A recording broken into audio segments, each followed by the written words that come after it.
Greetings, Earthlings, and welcome to your weekly dose of newsy infotainment. It's Let's Be Treasonable, coming to you from the luxurious studios of Radio Titans in Los Angeles with your cognitive dissidents on the panel this week, comedian, world traveler, and economist Cat Alvarado. Hello. Hey, welcome back. Glad to be back. Always good to see you. And on the topic of always, we are, as always, joined by comedian, scholar, and the black voice of reason, Mr. Tymon Shipp. Power to the people. It is good to be here with two of my favorite people to be on the mic with.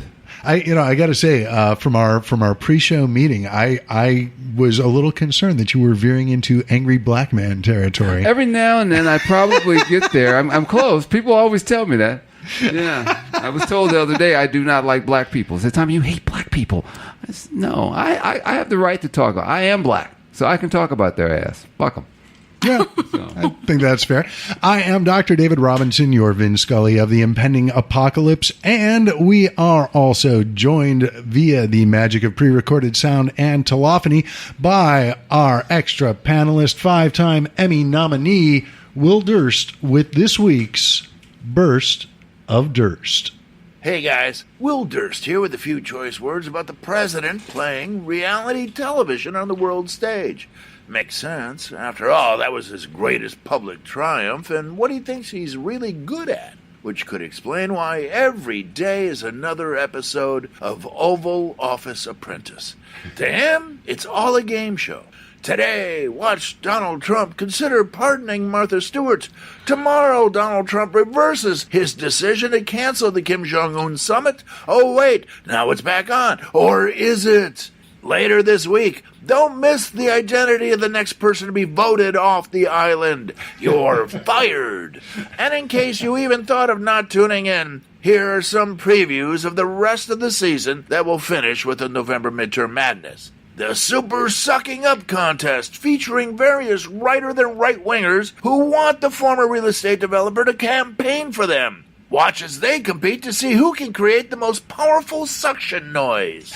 The sparks fly when intra-party brawls break out between cabinet members trying to top each other by blaming Hillary Clinton for everything the president is accused of. From Russian collusion to separating immigrant children from their mothers. And in a shocking twist, you'll never guess which disgraced and ousted staff member makes an inspirational and tearful return. Meanwhile, in the wings, Vice President Mike Pence waits to be handed a rose. You gotta admit, it's never boring. Just don't be surprised if and when the master game player dangles the ultimate cliffhanger, nuclear war. You don't want to miss that episode. The First Lady may even make an appearance. No, probably not. For Let's Be Treasonable, I'm Will Durst. Thank you very much, Will. And interesting note to close on, the First Lady has not been seen in public for over, I think, 25 days now. Oh. Which, for this family, is pretty amazing. Is she even alive? That's creepy. Yeah, it's, we're like veering into Scientology territory, like David Miscavige's wife, who, like, no one has seen in years, it's, people are wondering. Maybe she just left him, like she's back in Slovenia. She could do worse. Yeah. Yeah. Frightening, but yeah, the whereabouts of the First Lady are, it's interesting, but there is so much more going on in the world this week. And as Will referenced, looks like the summit with North Korea is back on. I have not checked the website to see if they're selling the commemorative coins at full price again. But you got to figure this administration, previous administration, was it Truman who had the sign on his desk that said the buck stops here? I think so. I think it was Truman. But yeah, if there were a similar sign with this administration, it would obviously be leave no money on the table. That's one of the stories that you can check out on our Flipboard that we'll be posting on our Facebook page after the show. But apparently Ivanka Trump walked out of a conference call this week when it was mentioned that she had gotten more clearance for Chinese trademarks for her brands this week, as her father is apparently negotiating a trade war with everyone except China. By the way, the coin is back. Oh, good. What are they selling it for? Probably $25. Okay, yeah, because I think like when deal of the day price is $19.95. Oh, okay, so it's still at the discounted price. Yeah. Do you get free Trump steaks with that now? I don't know. I feel like you should if you are. It's because that's a coin, and they're selling it for $20. But is she making money off of this? I mean, is she? I mean, is she using her dad to cut deals? Is that how this is happening? Pretty much, yeah. I mean, she's benefiting off of this. This is emoluments bullshit. You know that it's one of those things where there is no actual causal link that has been found, but you don't have to be in Mensa to add 2 and 2 and get to 4. Yeah. The irony of this is that a lot of Trump supporters are all about connecting the dots that aren't immediately there. But when it comes to connecting I would say Trump's I'm even dots, there. they're not connecting any dots. They're like, what are you talking about? There is no proof. And they're like, Buck, Pizzagate. Right. Right. Oh, my God. Yeah. It's such selective hearing. It's such selective I don't really, I mean, I've sat, across from guys who, and they believe, and they used to think it's the poor whites. I'm sorry. It's all of them. And there's some black folks who are out there, and there's some Hispanics who are buying into this. You see them, at these rallies. They're standing there. Well, I mean, they're in. Remember the black women, the 2 rapping chicks? They were. Yeah. Diamond and Silk. Diamond and Silk.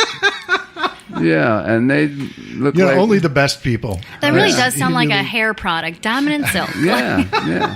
For Afro from the makers of Soul Glow. Yeah, Soul Glow.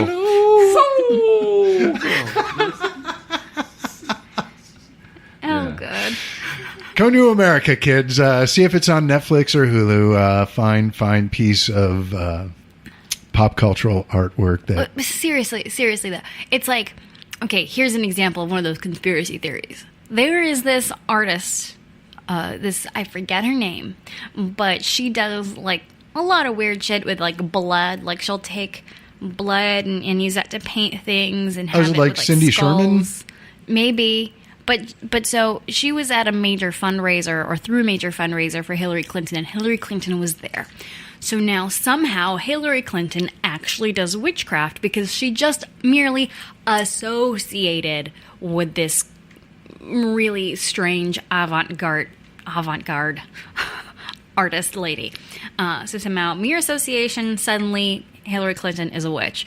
So, okay, if you're jumping to conclusions like that, how is it not completely obvious to you that Ivanka Trump is benefiting from her position? Right. It's so there. I mean, especially if you're someone who is buying into all of the conspiracy theories, especially that, you should be putting 2 and 2 together right now. But it's so much more fun rather to actually, you see that it's just human nature. I don't want to look at my faults. It's much easier to point out everybody else's.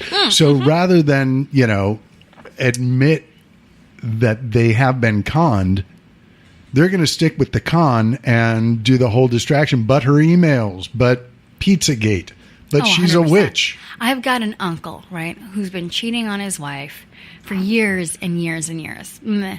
Yeah.